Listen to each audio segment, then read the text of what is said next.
What's up, Green Bay Packers fans? Welcome back, and as always, thank you for joining me. My name is Paul Brettel. I'm the site editor over at Dairyland Express, where we cover the Packers, Brewers, Bucks, and Badgers.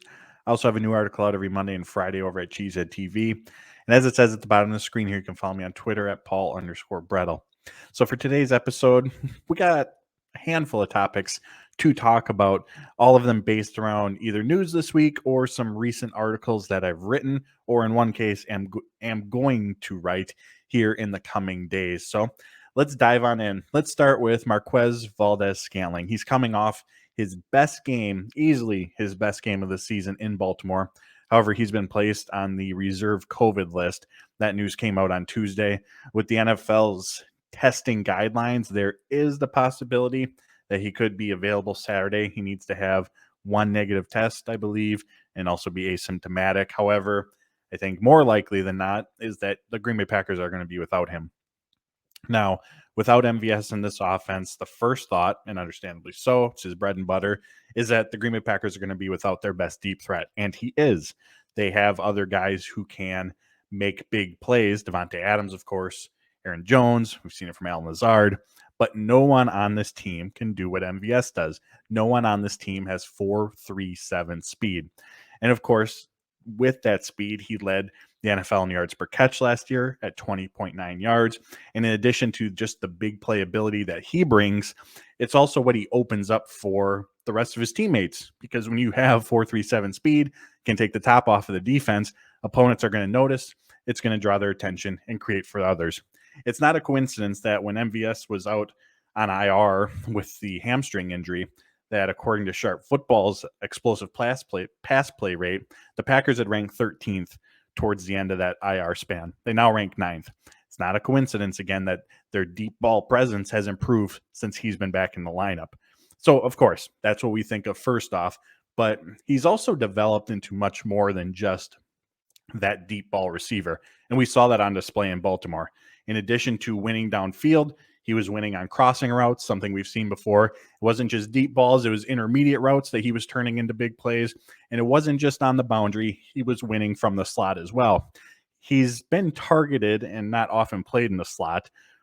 So this is a small sample size. I believe he just has 15 targets there, according to Pro Football Focus.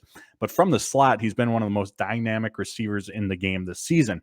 According to Pro Football Focus, MVS is averaging 3.53 yards per route run when he's in the slot, which is the 11th most among all receivers. For reference, at number 10 from the slot is Davante Adams at 3.56 yards.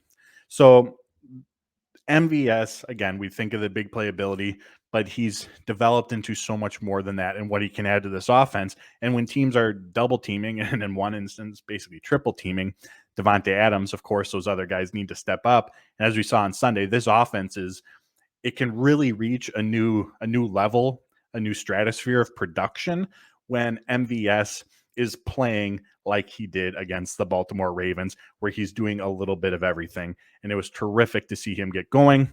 Unfortunately, there's going to be what looks like a pause on that, as he could very well be out this Saturday, but it's much more than just the deep ball presence that the Packers are going to be missing. Next up, topic that I want to discuss is an article over at Dairyland Express that came out on Wednesday. The Packers offensive line. So as we know, they've dealt with numerous injuries this season, but they've been able to overcome them. They rank in the top 10 in both of ESPN's run blocking and pass blocking win rate metrics. They also have given up the 10th fewest pressures this season, according to Pro Football Focus. And it's a group effort. It's credit to Adam Stenavich. It's credit to Matt LaFleur and Aaron Rodgers, because there's game planning involved in this. There's the quick passing game. There's leaning on the run, which allows the offensive line to be the aggressor. There's screens, pre-snap motion, play action. All of that helps the offensive line against some of these very, very good defensive fronts that they've been up against. But one other key factor in just the overall play of this unit has been the development of the two guards, Royce Newman and Jon Runyan. Newman is, of course, a rookie. Runyan is in his second season. If you recall, things didn't exactly start out the best for those two this season. Runyan initially in training camp was one of the guys competing for the two guard openings. But if you recall, he was quickly eliminated from that. And it was between Royce Newman, who was then added, Ben Braden, and Lucas Patrick. So, and Rodgers has talked about this as well, how maybe surprised is the wrong word, but given what he saw from running in training camp in the preseason, he did not expect to see the level of play from him that he's seen since he stepped in week 2. And really since week 2, Runyon he's been super, super steady for this Green Bay Packers team, both as a run blocker and a pass blocker. He's given up just 18 pressures this season. 2 of those are sacks, and he ranks 16th among all guards in Pro Football Focus pass rush or pass blocking productivity metric. That's just an efficiency metric. How many pressures have you given up per how many snaps have you taken? So he ranks 16th in that category. It's been incredibly impressive. And like I said, steady. He's been very, very steady, which when you're talking offensive line play, it's absolutely what you want.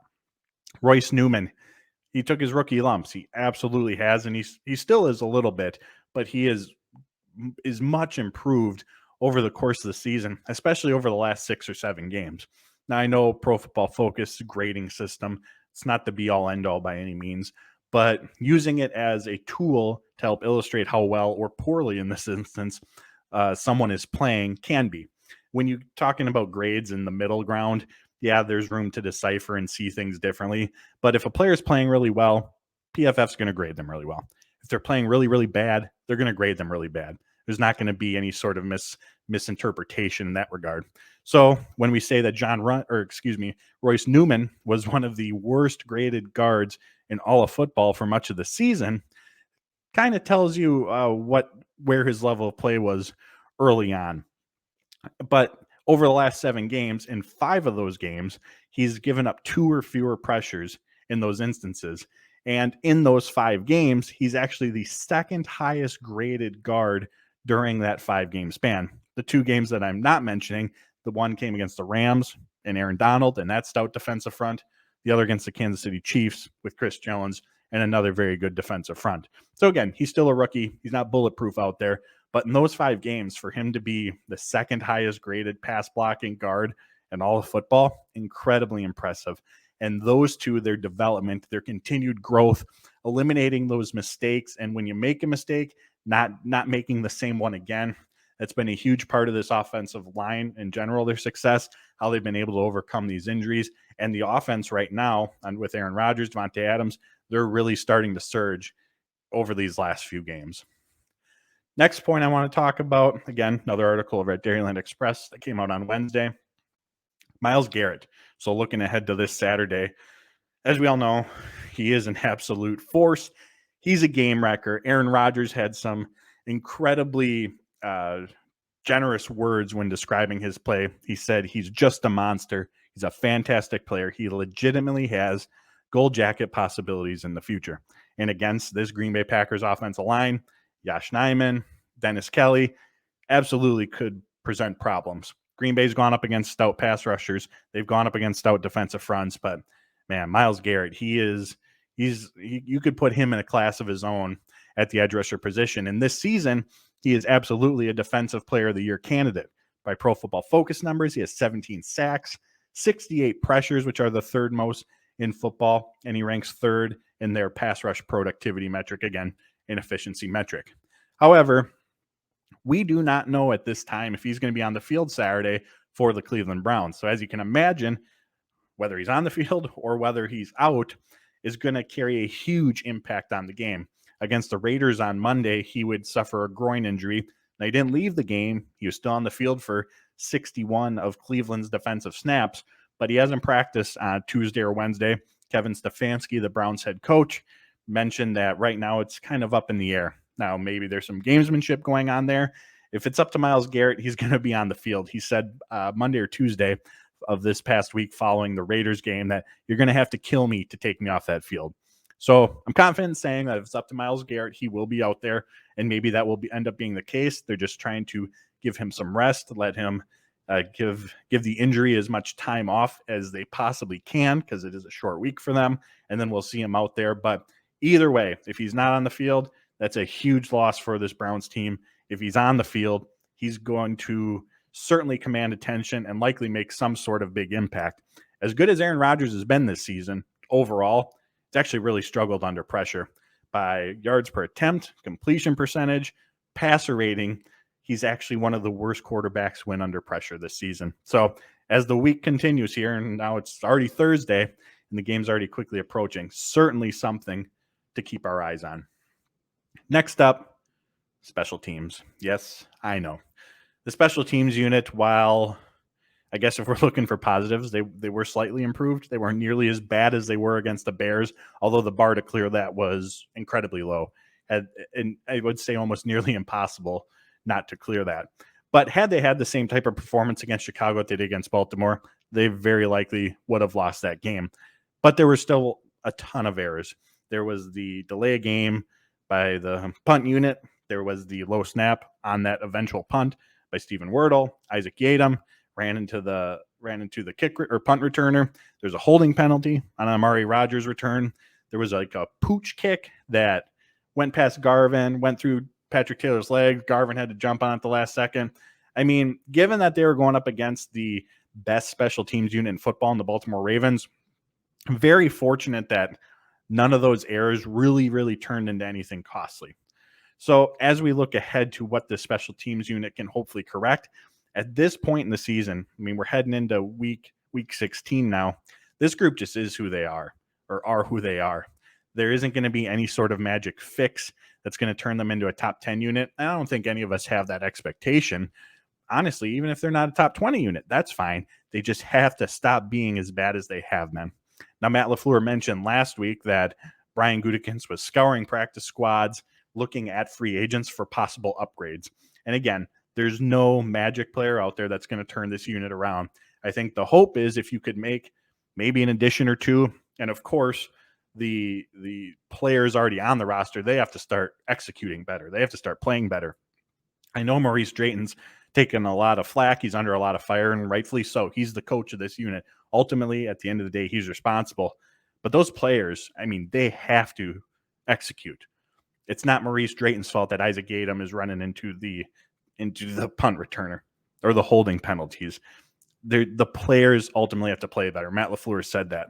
So going back to Gutekunst scouring the practice squads, Green Bay did make an addition on Monday this week. They signed Peter Kalambai. Hope I'm pronouncing that correctly. Don't know if I am.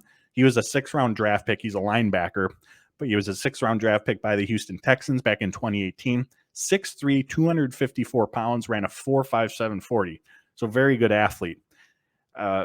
He wasn't signed to the Green Bay Packers to be a part of the defense. That's not where he's going to make his impact. He has only 130 defensive snaps over his 3-year career with Houston. But of note, he has 834 special team snaps during that same span. That equals out to roughly 70% of Houston's special team snaps during that time frame. So again, there's not even a guarantee that we're going to see him on the active roster at all this season.